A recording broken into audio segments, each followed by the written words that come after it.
Friends, welcome back to my N creative channel. यह कहानी है छोटे से शहर रामगढ़ की, जहां एक मोहल्ले में अक्सर रात को अजीब सी खामोशी छाई रहती थी। कोई गलियों में अकेला नहीं निकलता था और अगर निकलता भी था तो सर झुका कर चलता। इस मोहल्ले का एक ही राजा था, बलिया खान। लोग उसे सिर्फ खान के नाम से जानते थे। उसके बारे में तरह तरह की कहानियाँ मशहूर थी।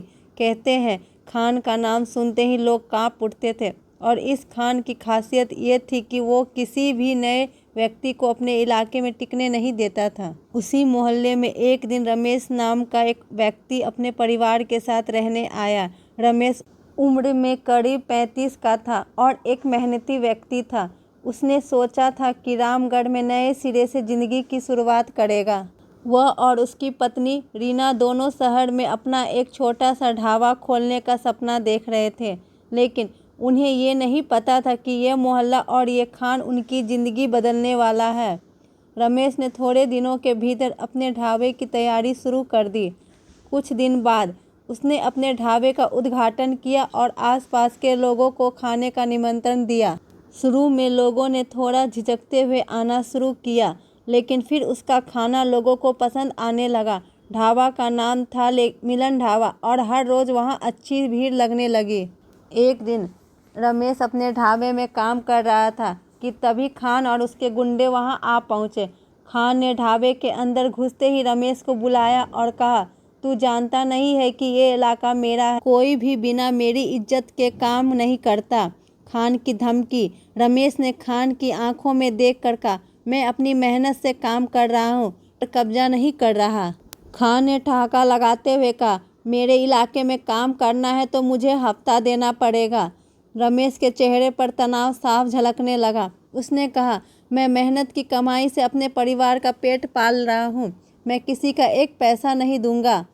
खान ने गुस्से से कहा, ज़्यादा हीरो मत बन, नहीं तो इस ढाबे का नामो निशान मिटा दूंगा। रमेश डरते हुए भी खान को जवाब देना चाहता था, लेकिन उसे अपनी पत्नी और बच्चे की सुरक्षा का भी ख्याल था। रात को रमेश घर पहुंचा तो रीना ने देखा कि उसके चेहरे पर चिंता की लकीरें गहरी। पूछा, क्या हुआ? ढाबे में कुछ परेशानी है क्या? रमेश ने उसे खान के बारे में बताया और कहा कि वो गुंडे उसे हफ्ता देने के लिए धमका रहे हैं। रीना की आंखों में भी डर आ गया। उसने कहा, अगर ये लोग इतना खतरनाक है तो क्यों ना हम किसी और जगह ढाबा खोल ले। लेकिन रमेश ने फैसला किया कि वो अपने हक की लड़ाई लड़ेगा। उसने रीना से कहा, अगर हम अभी डर गए तो ज़िंदगी भर डरते रह जाएंगे। हमें अपने हक के लिए लड़ना होगा। अगले दिन रमेश ने अपने कुछ दोस्तों और मोहल्ले के लोगों से बात की। उसने उन्हें अपनी परेशानी बताई और उनसे मदद की गुहार लगाई। शुरू में कुछ लोग उसके साथ खड़े हुए, लेकिन ज़्यादातर लोग खान के डर से दूर ही रहे। लोगों का कहना था कि खान से भिड़ने का मतलब था मौत को दावत देना, लेकिन रमेश की हिम्मत नहीं टूटी। उसने फैसला किया कि वो अकेले ही सही, लेकिन इसने गुंडागर्दी के खिलाफ आवाज़ उठाएगा। रमेश ने अपने कुछ दोस्तों के साथ जाकर पुलिस में खान के खिलाफ शिकायत दर्ज करवाई। पुलिस अधिकारी ने उसकी शिकायत तो ले ली, लेकिन रमेश को समझाया, खान का इलाके में बड़ा नाम है, हमारी भी उस पर पूरी पकड़ नहीं है। रमेश निराश होकर वापस आ गया, लेकिन उसने हार नहीं मानी। कुछ दिन बाद खान ने रमेश के ढाबे पर हमला करवा दिया। उसने गुंडों ने ढाबा का सारा सामान तोड़ फोड़ दिया और ग्राहकों को भी डरा धमका कर भगा दिया। रमेश का दिल टूट गया। उसकी मेहनत की पूरी कमाई एक झटके में बर्बाद हो गई, लेकिन उसने फिर भी हार मानने से इनकार कर दिया। मोहल्ले का समर्थन था। रमेश की ये जिद और हिम्मत देख धीरे धीरे मोहल्ले के लोग भी उसके साथ आने लगे।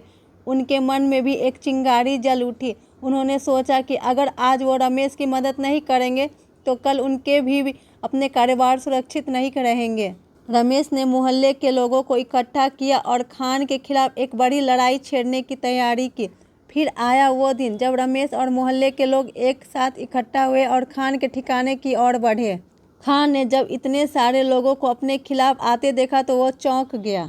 वो अपने गुंडों के साथ तैयार खड़ा था, लेकिन लोगों के हौसले के सामने उसकी गुंडागर्दी फीकी पड़ गई। लोगों ने खान के ठिकाने पर जाकर जमकर विरोध प्रदर्शन किया।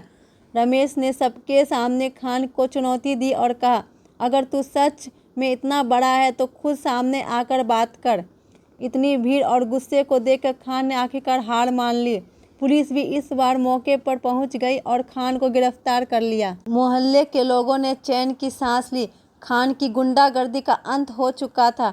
रमेश ने अपनी मेहनत से न केवल अपना ढाबा दोबारा शुरू किया, बल्कि उसने अपने साहस से एक मिसाल भी कायम की। उसने साबित कर दिया कि जब लोग एकजुट होते हैं तो कोई भी गुंडा या बाहुबली उनके खिलाफ नहीं टिक सकता। अब रमेश का ढाबा रामगढ़ में मशहूर हो गया था और लोग वहां आकर गर्व से कहते, यहाँ वो रमेश काम करता है जिसने खान के आतंक का अंत किया था। इस कहानी ने सभी को ये सिखाया कि डर के आगे जीत है। अगर हिम्मत और एकता हो तो किसी भी गुंडागर्दी को ख़त्म किया जा सकता है। रमेश की हिम्मत ने रामगढ़ को नया सवेरा दिखाया और उसकी कहानी हमेशा के लिए लोगों के दिलों में अमर हो गई। Thank you friends. अगर आपको मेरी स्टोरी अच्छी लगती है तो प्लीज़ लाइक शेयर सब्सक्राइब करना ना भूलें। बाय।